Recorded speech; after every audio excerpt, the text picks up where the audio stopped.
алейкум кыргыз элим. Дүйнөлүк жаңылыктар менен бөлүшүп алып барган мен Максатали кызы Алтынай. Ливанда демонстрация учурунда 700 адам жаракат алды. Кошмо Штаттарда тополоң жана полиция менен кагылышы уланууда. Боливияда карантин жарандык тирешүүнү жаратты. Бразилиядагы өрт чарбаларга коркунуч келтирүүдө.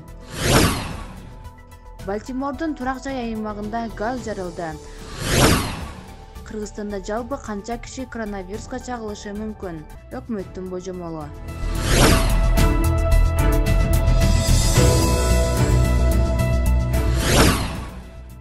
Бейрутта нааразычылык акциялары уланып жатат.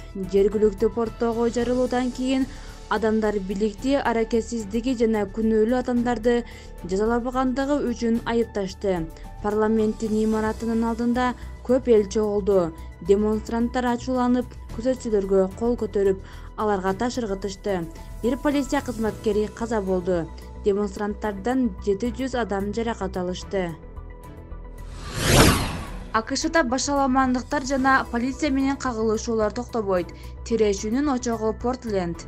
Демонстранттар административдик имараттарга дагы бир жолу кол салышып, чогулган эл жергиликтүү полициянын кеңсесин өртөп жиберишти.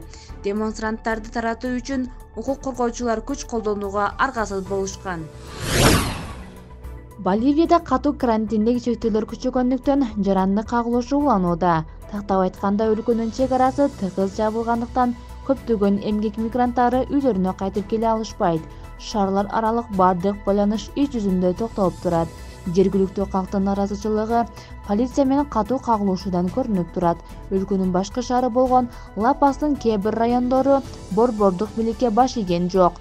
Нааразычылык акциясынын катышуучулары Боливиянын кенчелеринде мол болгон динамитти колдонушат. Ошол эле учурда өлкөдө коронавирустун өлүмү өтө жогору бойдон калууда. 5000ден ашуун оорудан жабыркагандар бар. Дүйнөдө бул илдетке чалдыккандардын саны 20 миллиондон ашты. 730 миңден ашык адам өлүп, 12 миллион 20 миңден ашыгы айыгып кетти. Бразилиядагы өрттөр айыл жерлерине жетти. Жергиликтүү тургундар өсүлөрү өрт өчүрүү үчүн чыгышкан.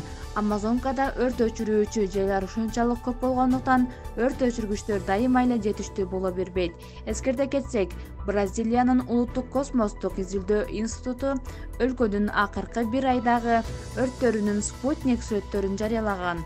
Жаңы ошоктордун саны өсүүдө. Июль айында Амазондо 7000ге жакын өрт кырсыгы катталган. Бул өткөн айдагы караганда 30%ке көп. Балтимордун турак жай аймагында катуу жарылуу болду. Бир нече үйлөр урандыга айланган. Алдын ала версия боюнча трагедияга үйдөгү газдын агышы себеп болгон. Окуя болгон жерге келген куткаруучулар 4 адамды урандыдан чыгарып, ооруканага жаткырышкан. Дагы бир жабырлануучуну сактап кала алган жок. Эл дагы деле урандылардын астында калышы мүмкүн. Учурда куткаруу тобу иштеп жатат. Кыргызстан калкынын 3/2 бөлүгү COVID-19 чалдыккан жок же илдет симптомсуз өтүп жатат. Бул тууралуу премьер-министр Кубатбек Боронов ачык булактагы маалыматтарга таянып брифинг учурунда билдирди. Ооруп калган бир бөлүгү сан менен айтканда 1,4 миллион киши. Булардын ичинен 466 миң адам жеңил формада ооруп, дарыгерлердин жардамысыз сакайып жатат, деди Боронов.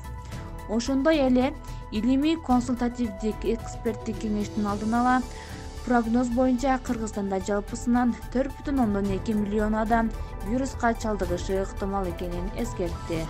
Бүгүнкү жаңылыктар ушуну менен аягына чыкты. Каналга катталып, дүйнөлүк жаңылыктар менен кабардар болуңуздар. Бардыгыңыздарга көңүлдүү кеч каалайбыз. Даярдаган Али Токтомушев.